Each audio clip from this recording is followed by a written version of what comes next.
हरे कृष्ण, राधे राधे। सभी भक्तों को सादर प्रणाम।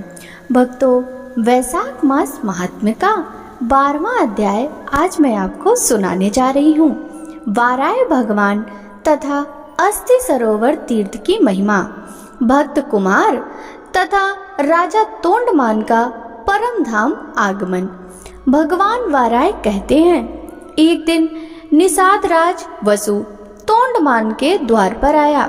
द्वारपालों से उसके आगमन की सूचना पाकर महाराज ने उसे दरबार में बुलाया और मंत्रियों के साथ पुत्र और परिवार सहित उसका स्वागत सत्कार किया।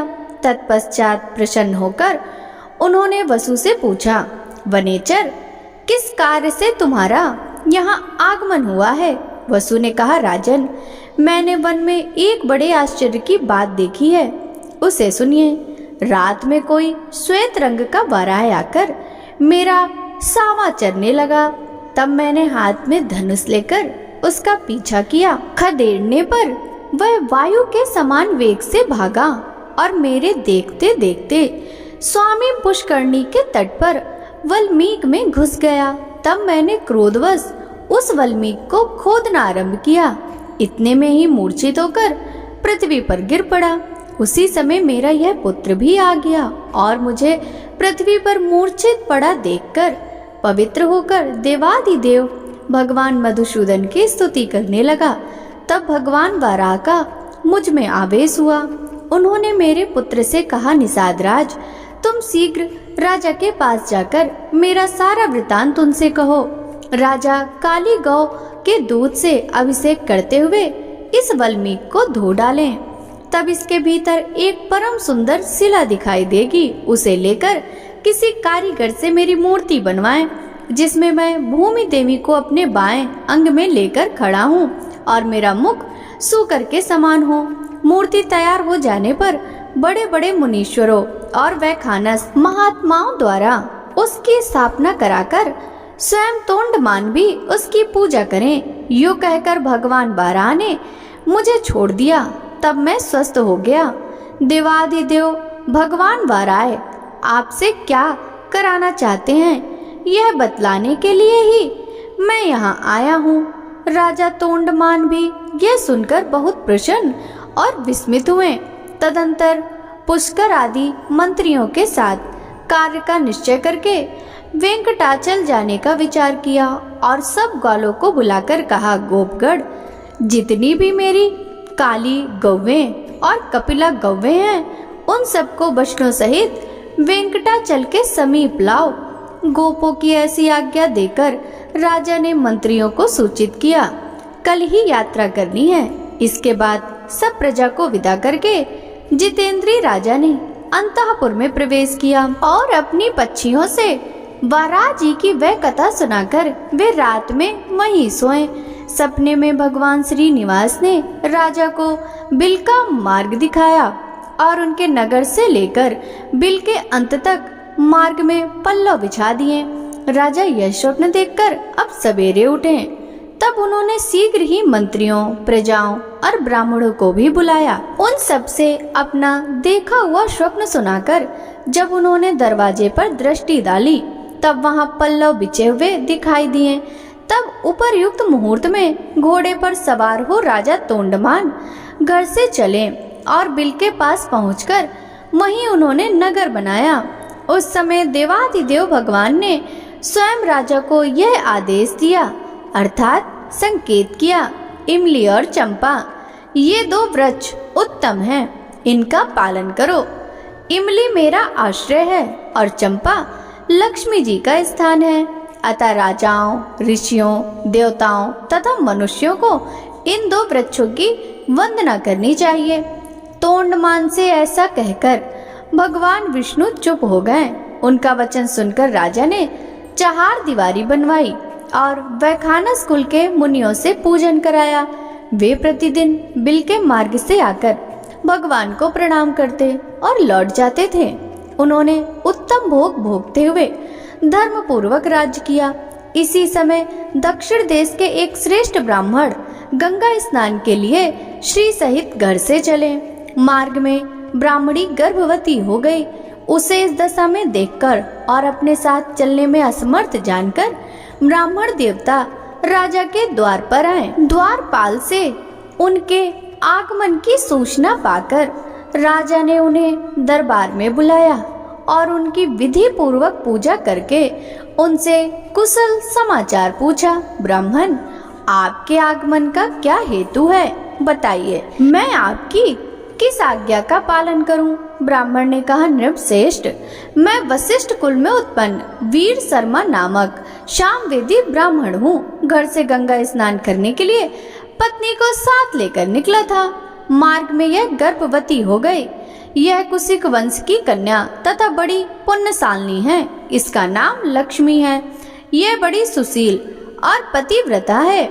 इसे मैं आपके घर में रखकर अपना व्रत पूर्ण करना चाहता हूँ। अतः जब तक मैं लौट कर न आऊं तब तक आप इसकी रक्षा करें।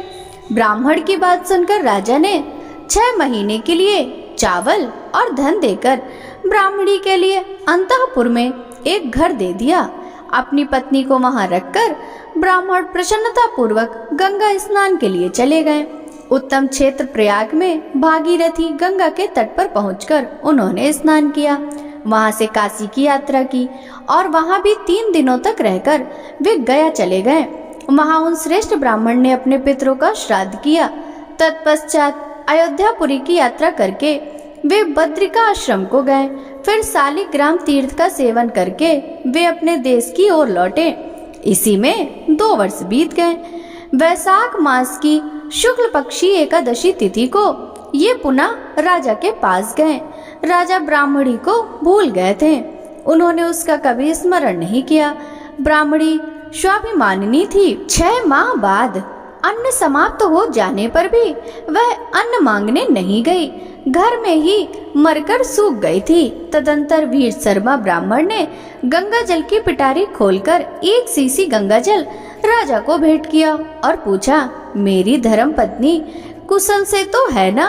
तब राजा ने ब्राह्मण को स्मरण करके कहा, आप ठहरिए, मैं अभी आता हूँ।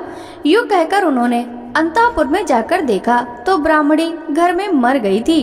ब्राह्मण को यह बात न बताकर राजा ने उसी उत्तम बिल में प्रवेश किया और श्री तथा भूदेवी के सहित भगवान श्रीनिवास का दर्शन करने के लिए वे वेंकटाचल पर गए।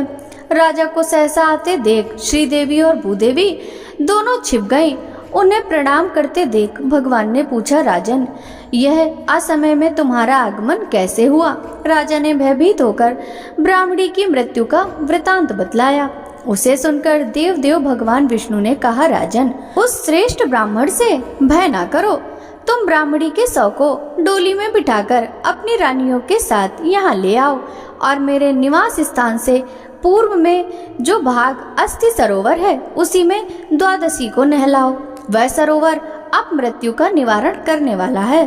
उसमें स्नान करके ब्राह्मणी जीवित हो जाएगी और अन्य स्त्रियों के साथ ही सरोवर से बाहर निकलेगी। फिर उसका ब्राह्मण के साथ संयोग होगा। भगवान श्रीनिवास का यह वचन सुनकर राजा अपने नगर में गए और सुंदर सुंदर डोलियों में अपनी रानियों को तथा एक डोली में मरी हुई ब्राह्मणी को भी बैठाकर ब्राह्मण को आगे करके वहां से भगवान का दर्शन करने के लिए चले। अस्थिकूट सरोवर पर पहुंचकर राजा ने उन सब स्त्रियों को स्नान करने की आज्ञा दी। उनकी रानियों ने अस्थि चर्म विशिष्ट ब्राह्मणी को भी सरोवर में डाल दिया। फिर तो वह जी उठी। उसके शरीर के सभी चिन्ह पूर्वत प्रकट हो गए। तत्पश्चात वह मंगलमयी ब्राह्मणी रानियों के साथ नहाकर सरोवर से बाहर आई और तीर्थ यात्रा से पुनः लौटे हुए अपने स्वामी ब्राह्मण देवता से प्रसन्नता पूर्वक मिली। राजा ने भगवान की पूजा करके ब्राह्मण को धन दिया। 1000 स्वर्ण मुद्रा और भांति भांति के वस्त्र देकर स्वदेश जाने के लिए उन ब्राह्मण दंपति को सादर विदा किया। ब्राह्मण ने जब अपनी स्त्री का समाचार और भगवान वेंकटेश्वर का प्रभाव सुना तब राजा को आशीर्वाद देकर अपने देश को प्रस्थान किया। राजा तोंडमान भगवान श्रीनिवास जी की आज्ञा के अनुसार प्रतिदिन स्वर्णमय कमलों से उनकी पूजा किया करते थे। एक दिन उन्होंने देखा भगवान के ऊपर मिट्टी का बना हुआ तुलसी पुष्प चढ़ा हुआ है। इससे विस्मित होकर राजा ने पूछा, भगवान, ये मिट्टी के कमल और तुलसी पुष्प चढ़ाकर कौन आपकी पूजा करता है? उनके इस प्रकार पूछने पर देवादिदेव भगवान ने स्मरण करके कहा, मेरा एक भक्त कुमार है जो कूर्म ग्राम में निवास करता है। वह अपने घर में मेरी पूजा करता है और मैं उसे स्वीकार करता हूँ। भगवान की यह बात सुनकर राजा उस कुमार को देखने के लिए गए। कूर्मपुर में जाकर उसके घर पहुँचे। राजा को आया देख कुम्हार ने उन्हें प्रणाम करके आगे खड़ा हो गया। उसका नाम भीम था। राजा ने उससे पूछा, भीम, तुम अपने कुल में सबसे श्रेष्ठ हो, बताओ भगवान की पूजा किस प्रकार करते हो? उनके पूछने पर कुम्हार ने कहा, महाराज, मैं कभी कोई पूजा नहीं करता। भला आपसे किसने कह दिया कि कुम्हार पूजा करता है? तोंडमान बोले, स्वयं भगवान श्रीनिवास ने तुम्हारे पूजन की बात कही है। राजा की यह बात सुनकर कुम्हार को पूर्व काल में दिए हुए भगवान के वरदान का स्मरण हो आया। उसने कहा, महाराज, पहले भगवान वेंकटेश्वर ने मुझे यह वरदान दिया कि जब तुम्हारी की हुई पूजा प्रकाशित हो जाएगी, जब राजा तोंडमान तुम्हारे द्वार पर आएंगे और उनके साथ तुम्हारा संवाद होगा, तब तुम्हें मोक्ष प्राप्त हो जाएगा। यूं कहकर पत्नी सहित कुम्हार वहां आए हुए विमान को, उस पर बैठे हुए भगवान जनार्दन को देखकर उन्हें प्रणाम करते हुए प्राण त्याग दिया और राजा धीराज तोंडमान के देखते देखते विमान पर बैठकर दिव्य रूप धारण करके दिव्य रूप धारणी पत्नी के साथ वह भगवान विष्णु के परम धाम को चला गया। यह अद्भुत घटना देखकर राजा हर्ष से भरे हुए अपने नगर को आए और अपने श्रीनिवास नामक पुत्र का विधि पूर्वक राज्याभिषेक करके बोले, वत्स, तुम धर्म पूर्वक सब मनुष्यों का पालन और पृथ्वी की रक्षा करो। पुत्र को यह आज्ञा देकर बुद्धिमान राजा ने बड़ी भारी तपस्या की। तपस्या करते समय भगवान ने उन्हें प्रत्यक्ष दर्शन दिया। राजा तोंडमान भी श्री तथा भूदेवियों के साथ गरुड़ पर आरूढ़ होकर वहां आ गए।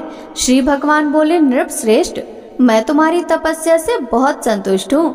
बोलो तुम्हारी किस इच्छा को पूर्ण करूँ? देवादिदेव भगवान के ऐसा कहने पर सम्राट तोंडमान अत्यंत प्रसन्न हो हाथ जोड़कर गदगद वाणी में बोले, माधव, मैं आपके जरा मृत्यु रहित धाम में निवास करना चाहता हूँ। मुझे यही मनोवांछित वरदान दीजिए। ऐसा कहकर राजा भगवान के समीप पृथ्वी पर साष्टांग पड़ गए और शरीर त्याग कर विमान पर जा बैठे। उस समय गंधर्वगण उनकी स्तुति कर रहे थे। राजा भगवान विष्णु का सारूप्य प्राप्त करके शोक मोह रहित, जरा मरण वर्जित तथा पुण्य वृत्ति शून्य वैकुंठ धाम को चले गए। सूत जी कहते हैं, देवादिदेव भगवान वराह के द्वारा कहे हुए इस भविष्य प्रसंग को जो सुनता है तथा पुण्यमयी पुराण कथा का भक्ति पूर्वक पाठ करता है, वह सब कामनाओं को भोग कर अंत में भगवान विष्णु के परम पद को प्राप्त होता है। भक्तों, वैशाख मास महात्म्य की यह कथा यदि आपको अच्छी लगी हो तो वीडियो को लाइक करके भक्तों के साथ शेयर कीजिएगा। आपसे मिलते हैं अगले अध्याय की कथा के साथ। राधे राधे।